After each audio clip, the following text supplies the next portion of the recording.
Hello and welcome to session 19, Reefs of Indonesia.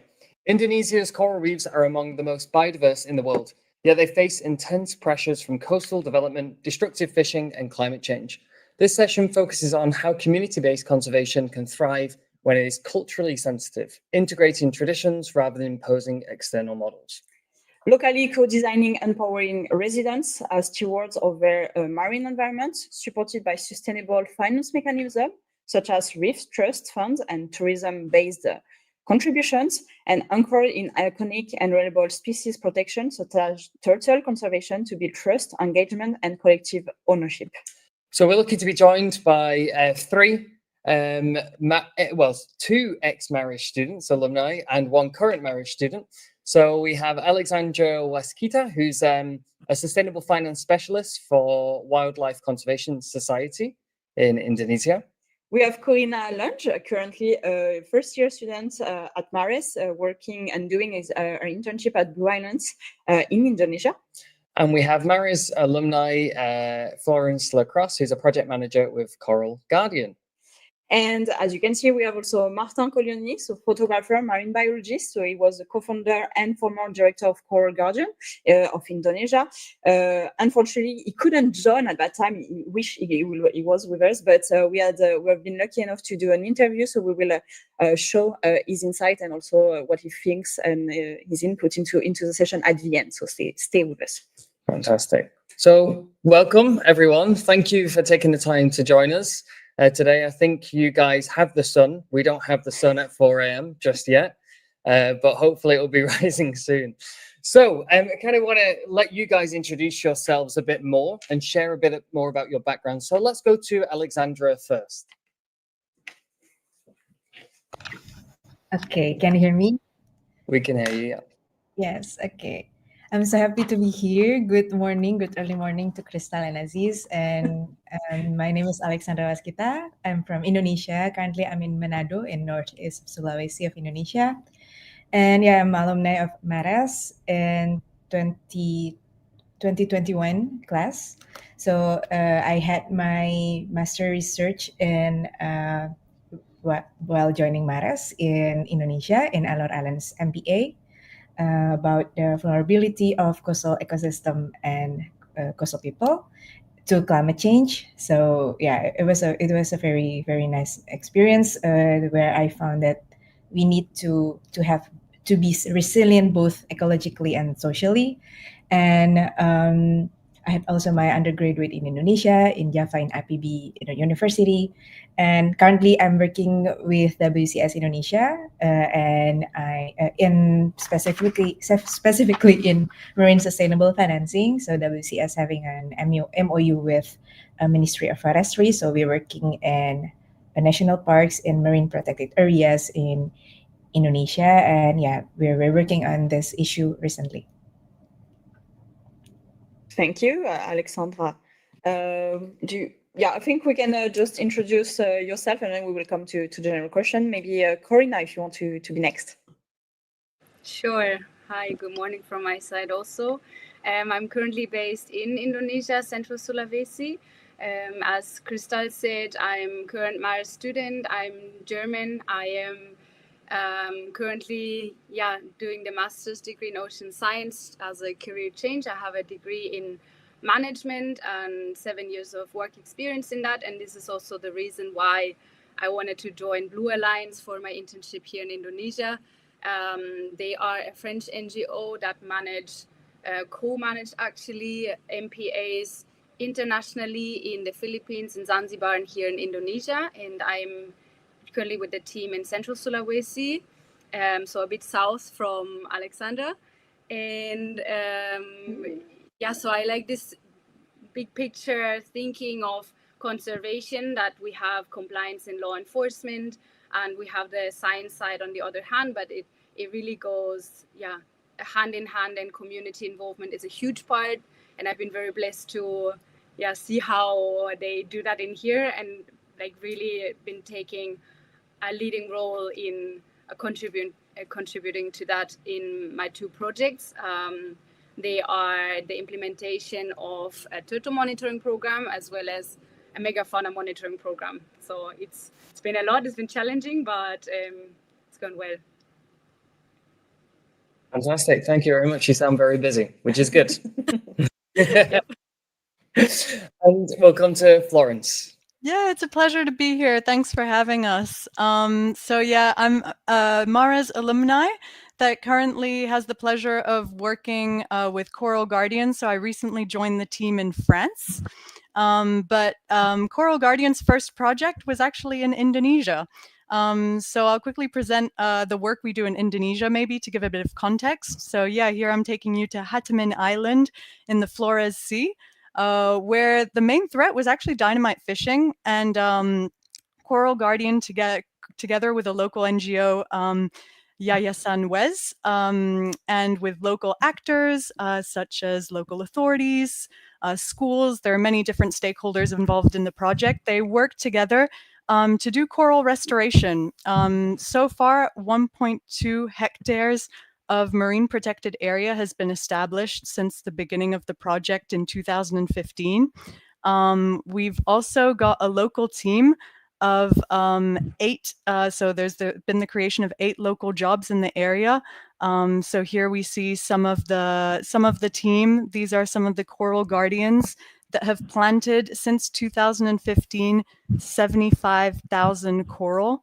And yeah, they continue to plant a lot of this coral by involving a lot of different stakeholders. So we've got a lot of school children involved in the project. Here's some photos of the school children. We work with 3 different schools locally, and so each year about 170 school children contribute to the outreach program or participate in the outreach program. And there's also outreach that's done to the local fishing villages of Seraya Besar. So yeah, that's about 750 villagers that have been included since the beginning of the project. 10 of which are fishermen that are very much included throughout. And together with the fishermen and the Coral Guardians, the local stewards on site in the NGO, the local NGO, we've seen how coral restoration together with marine protection and changing fishing practices has improved and returned the state of biodiversity in the area. So since from 2016 to 2019, there's been 6 times more fish caught around the restored area, around the protected area.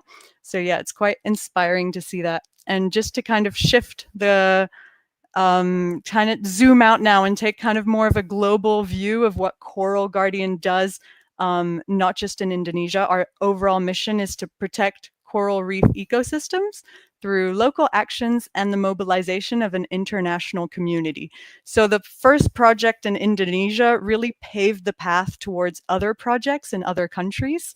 And we've also been able to create global networks of NGOs that share knowledges and best practices and knowledge on different subjects, including sustainable financing. So here I'm just going to quickly show you the map of where our other projects are, and to be able to have created new projects in other countries and to continue to regularly finance the project in Indonesia, we rely on different financing mechanisms. It started with a Adopt a Coral program, and it's now diversified since in different ways. I'm sure we can speak about it more if it's relevant. Yeah. Fantastic. Thank you very much. And one thing I kind of heard in when you were all speaking about your projects, a common theme was kind of empowering local people to stand on their own 2 feet and to actually take responsibility for their environment, and it's theirs. So how important is this in each of your projects? Maybe Alexandra, we can come to you. Yes, thank you so much. So yeah, I'm giving a bit more context of Indonesia marine ecosystem. So yeah, as we know, we are in the center of Coral Triangle Center, and also we are part of the highest biodiversity of the world. It means like we have so many responsibility to make this work, make the sustainable use of marine resource works. So we are currently yeah, as you mentioned, we're having this climate change and also societal challenges. So now we're aiming for collaborative MPAs. Like we're working with the local stakeholders, namely local community, local government, yeah, local universities. So everyone and the that works in the MPAs to work together to make the MPAs co-manage. So that's the challenge. And also in Indonesia, we have like amazing big target of conservation areas. Like we are having now we are having almost 10% of our waters to be conserved, and like in the upcoming like 20 years in 2045 we're aiming for like 30%, but it's not really like on paper. We're really trying to work on it to be like co-manage with all the stakeholders in each area of Indonesia. And recently we just started to also focus on other effective conservation areas named OECMs. So it will be more community led, more participative, and like more collaborative. And the aim is to have it to be collaborative and co-manage. And yeah, we need to work. Like one of the biggest challenge that we are facing is okay, we're having these big MPAs, a lot of places to be conserved, and then like we are working on it. But one of the challenges to find enough sufficient funding to work on each activities, like to monitor. Maybe I have a picture of like while we're monitoring underwater in Karimun Jawa Islands, and then yeah, how to monitor, how to make sure that it works, how to plan activities, how to implement programs. So that's the biggest challenge. So now we're in WCS Indonesia. We're trying to assess the current management plan, also to assess the existing budget that we have in the MPAs, and to look for financing mechanism that is applicable in each MPA. So it is challenging because like for example in Karim Jawa this is the case, and in other places it could be like different potential, uh, different amount of money that we secure. So we need to like look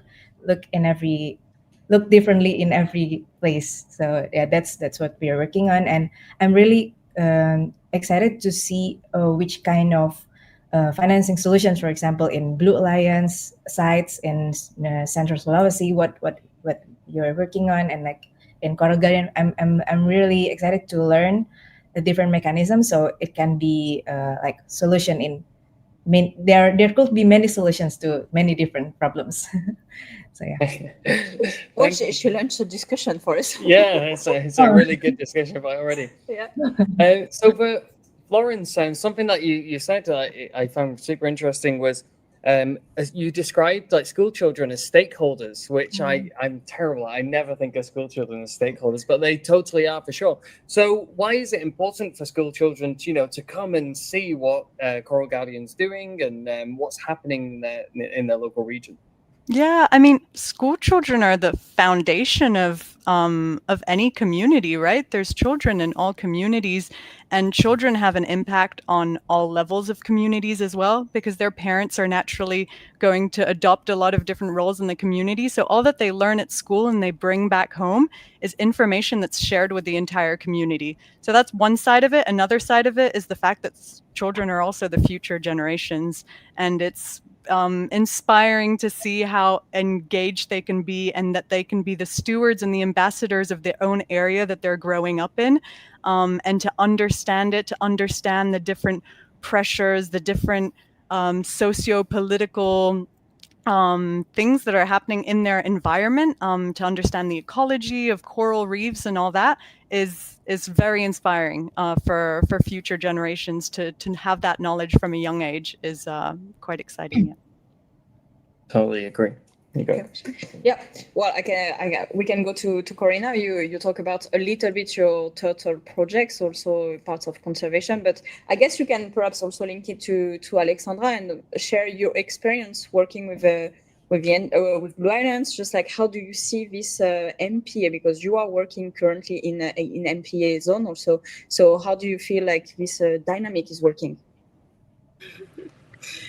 It's been exciting. So basically Blue Alliance works in here with local NGO already that have been established, and when Blue Alliance, so I can say that with Blue Alliance we're quite lucky in terms of funding because they are internationally based, but the roots of the whole program is local. It's powered by the communities, and actually I think next to me there's one colleague from Jakarta and the rest are from here, from the village. They have been taught from the base using Excel, writing an email, all the rangers, 27 rangers that patrol the beach, patrol by boat, etc. They are locals from the community. And in terms of my turtle monitoring program, we use the same approach that we have established one nightly patrol on a beach in a village. Maybe Krista, you want to show the picture to kind of see where we're located, or how it's, in the back of the bay is a village that has a hotspot of turtle nesting, but also is a hotspot of poaching. So by employing actually 2 of the poachers as our rangers to patrol for us on a nightly basis and give them a stable income, we are already taking 2 of the poachers off the market. And to be honest, it's working really well. You can continue to a couple of pictures where they are relocating the nest. So we're relocating because they're in competition with the other poachers. That's the work there. And then the next picture is me with them in a night patrol recently. And then I put a picture of our small hatchery right now that we are currently expanding. And what I can say about the context of this project that you're referring to, it's what I mean by interesting and also challenging is that it's not just going collecting data. Like the implementation of the program was fairly easy. The main things that we are struggling with is the whole societal context, the social ecosystem that you could see in the hatchery was right next to the resort. So we have ecotourism on one hand. It's a source of income, by the way, for the MPA. Then you see the poaching village. It's also where the mine is. And this is related to the fact that there is poaching because there had been turtle conservation before. Then the head of the village changes, the mining comes in, the conservation is being pushed away, and the poaching happily continues. So you can see how, unfortunately, with the change of a head of the village, the whole direction of conservation in a whole area can change as well. So it's very, very fragile. And again, we are stepping into this very sensitive, complicated kind of situation politically, economically. The mining boats are bringing in so much money. I mean, in relation, in the end, not so much because they are taking a lot. You can see how the sediment is covering the reefs, how they anchor inside the MPA. And despite us having the law enforcement patrols and even the Ministry of Fisheries was here to visit, they report, I mean, it takes days and there's no proper consequences. And still like being present every day with our patrols, co-managing with the local authorities and the local community, I think this is what is making the difference.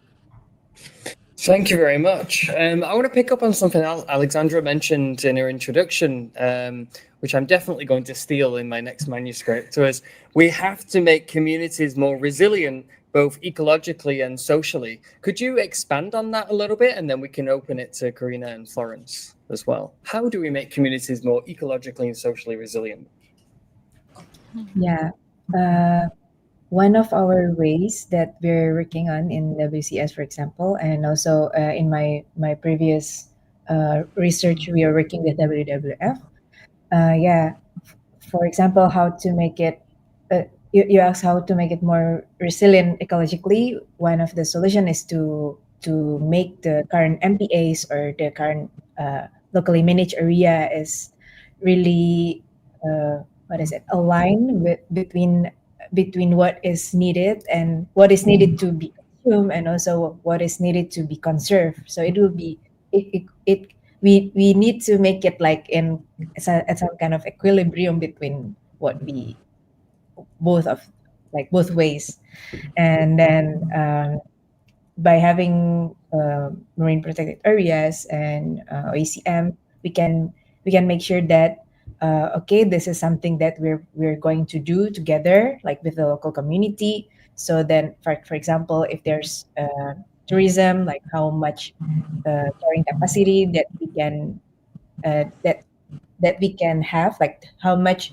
tourists that we can have in one area, tourism carrying capacity, or like how much fishing activities that can be done. So that should be like we need to meet both needs. So yeah, that's something that is really challenging. And then to be socially resilient is to make sure something that the local needs, something that the local government aim is kind of aligned, because sometimes the government want this and the community want this, so sometimes it cannot be in alignment. So we need to communicate, we need to facilitate, we need to discuss, we need to talk, we need to know each other more to be able to manage the ecosystem, the natural resources. Fantastic. Karina? Yeah, I can exactly add to that.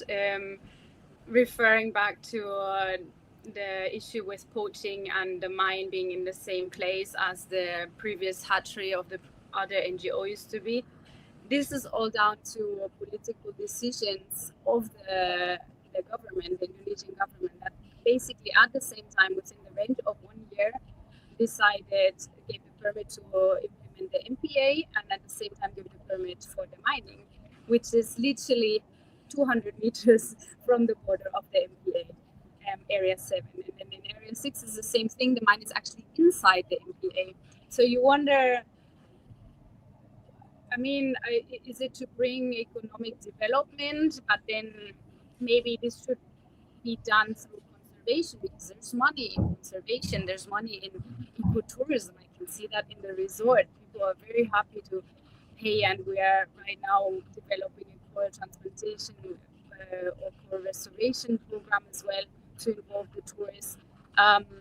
So this, political stewardship, it's in the end, it comes down to power.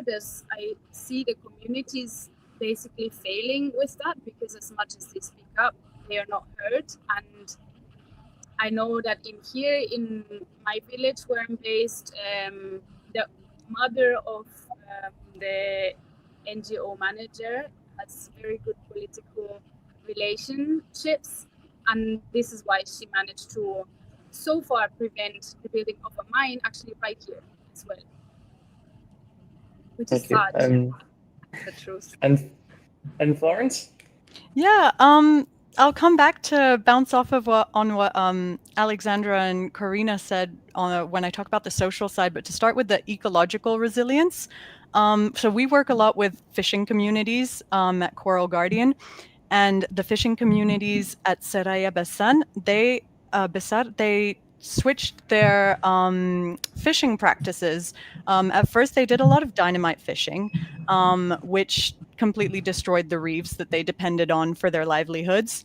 And with kind of education and understanding of their ecological environment, they were able to understand the importance of changing to less harmful fishing practices. So I'd say ecological resilience depends a lot on increasing the general ecological understanding and knowledge of different communities, which comes from knowledge sharing and collaborating together, which comes to back to the social resilience of different communities, and what Alexandra was saying, how important this kind of collaboration between lots of different stakeholders is.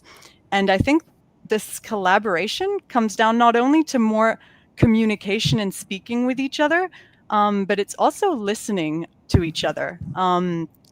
there's an ancient Chinese proverb that says we have 2 ears and 1 mouth, and we should use them accordingly.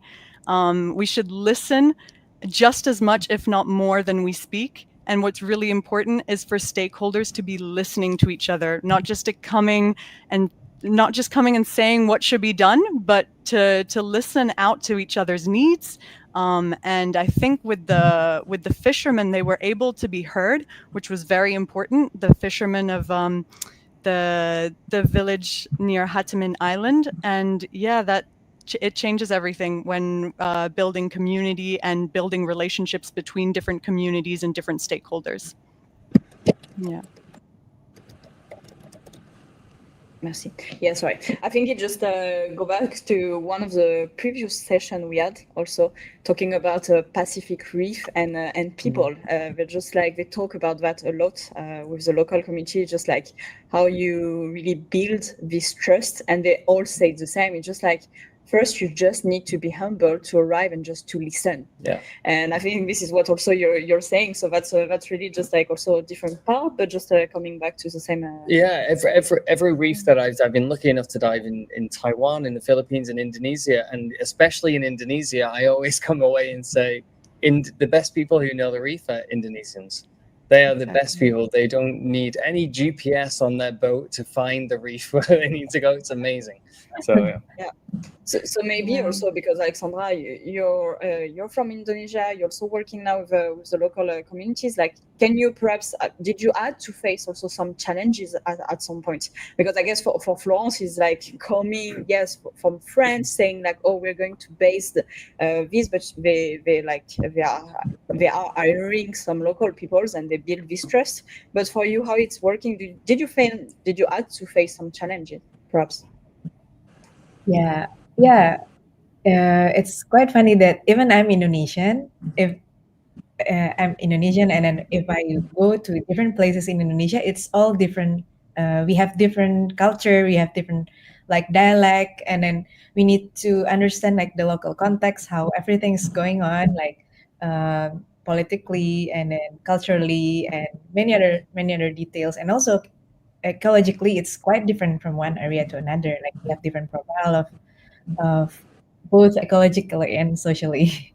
So for me, for example, for my research, for my previous work, when I live in Alor, I need to learn like local dialect. I need to learn local culture, and also here for my work in WCS to visit different places to learn local like how they work, how they collaborate with each other. It's very different from one place to another. Like even me, I'm still learning every day because I come from Java Island, and then I need to travel to some areas, and wow, it's so different and vibrant. And I think that's what makes each of area, each of community spatial, that we need to understand the local context, even though probably this problem are the same, like dynamic fishing, or maybe poaching, or maybe like some other problems. But yeah, we need to understand the local to solve the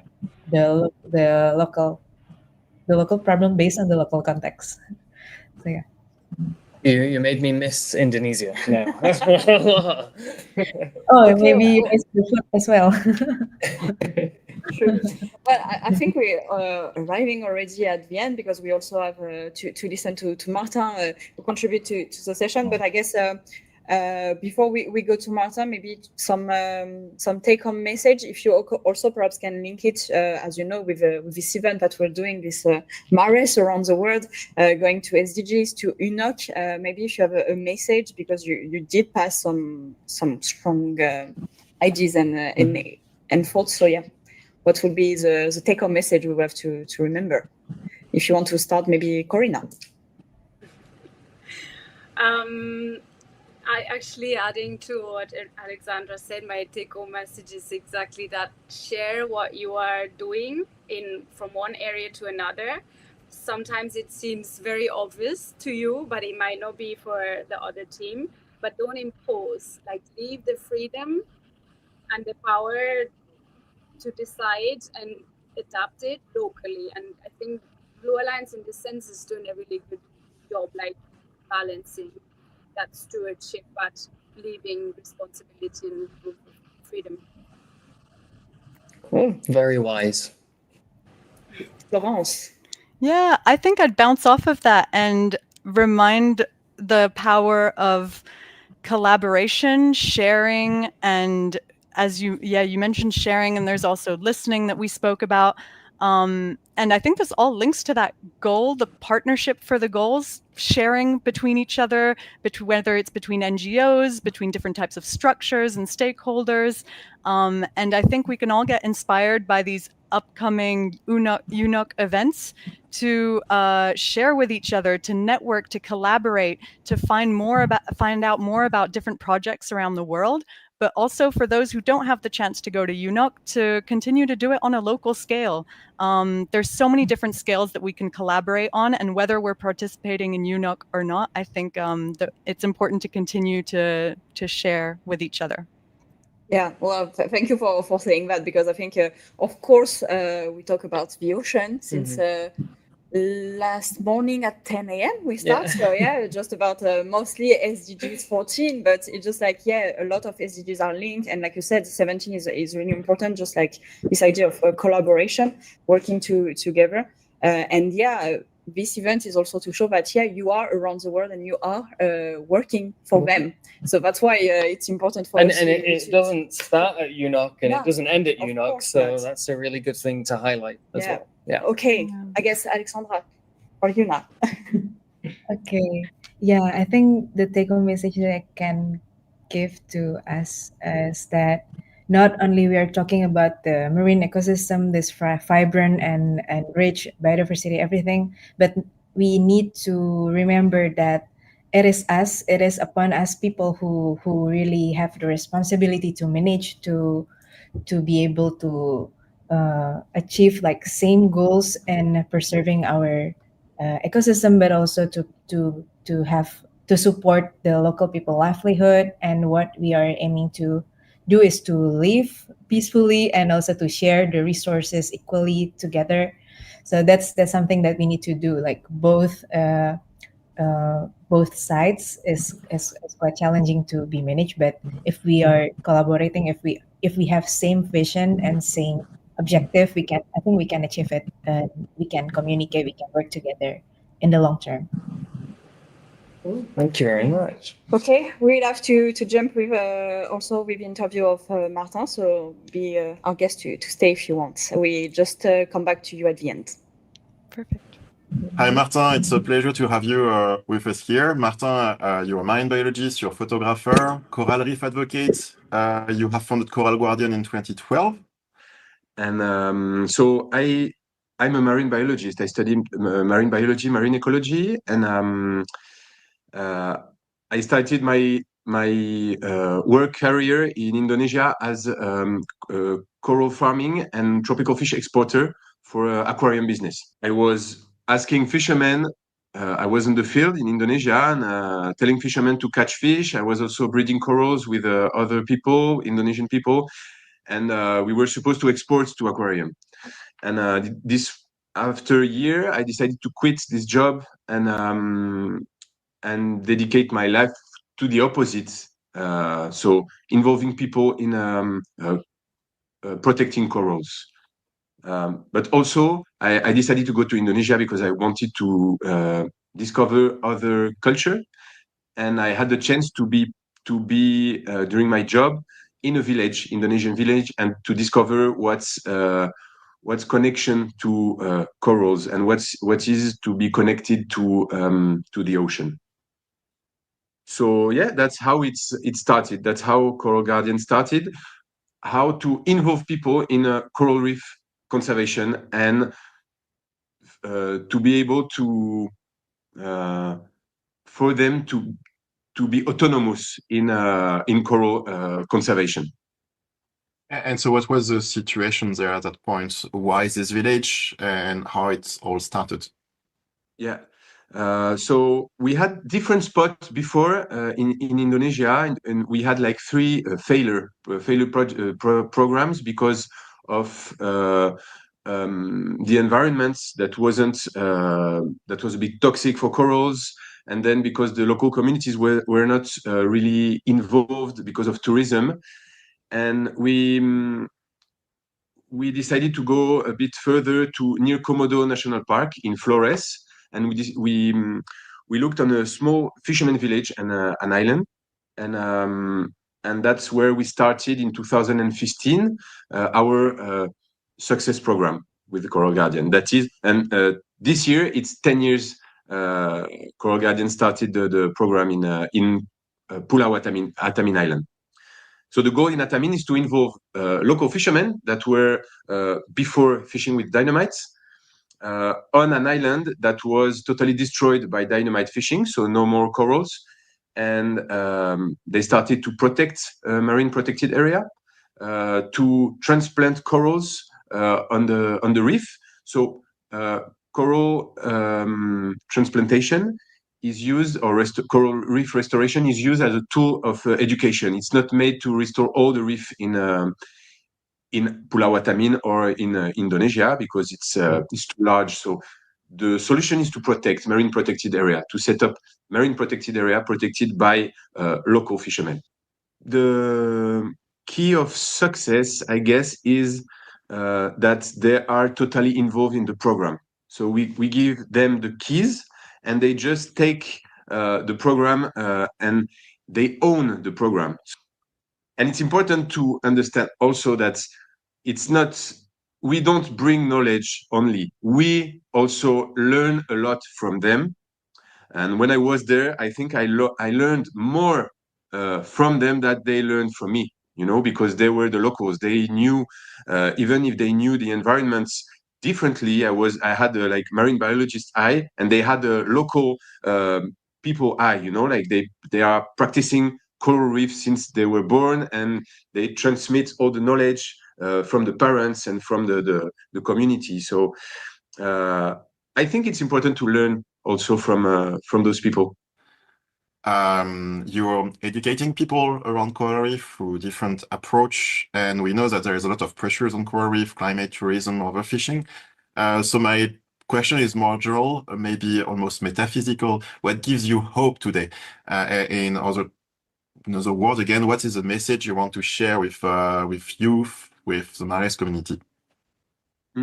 So what gives me hope is what I saw, what was happening between this village. I didn't say the name, but the island is Seraya Besar, and the island is Atamin Island.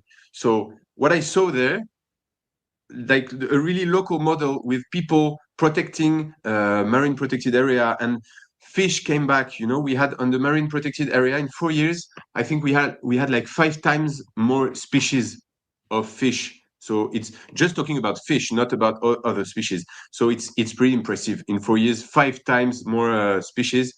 So to see how people can get involved in protecting their own resources and see how the resources can come back when you protect it, this is something that made me optimistic.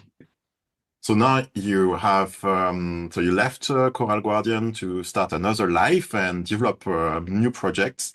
And now you often say that you're a water photographer, if I understand correctly, and as much as a marine biologist. So I would like to know a bit more how you see the relationship between art and science and what you're doing now, globally speaking. Yeah. So I'm a water photographer because I like to work with what lives underwater and water resources. I'm fascinated by, since I was a kid, by what lives underwater and water. But I'm also a marine biologist, so I have like a scientific vision and artistic vision. And I think I'm more about artistic, about emotion. You know, like what I do in my life is lead more by emotion. So I still work on corals, but I try to communicate in a different way, because science is science, you know, so science is really concrete, and bring emotion in science. So now I work with scientists, I work with a museum to develop exhibitions, artistic exhibitions for coral conservation, but also for water resources conservation. So I have those two things. And I also give courses or online training, mixing photography and storytelling and science. That's what I I like to do.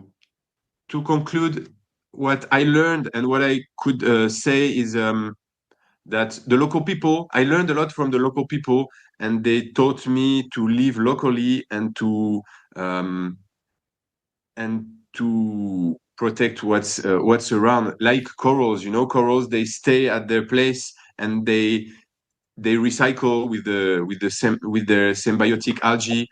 So there are models of living locally and consuming locally and living with what's around us. So that's what I do now.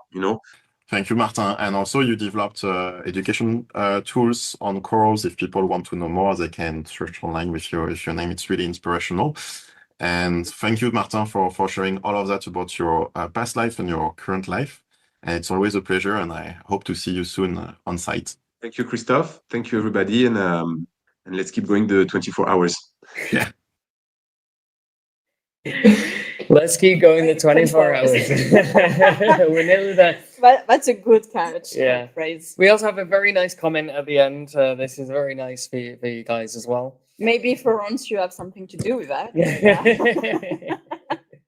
So again, thank you guys for joining. We really, really appreciate it. Please stick with us as well. Stay strong with us. We have our next session coming up, which is focusing on the wider Indian Ocean. So please stick with us with that. Again, thank you guys for joining, and thank you for delaying. Thank you so much.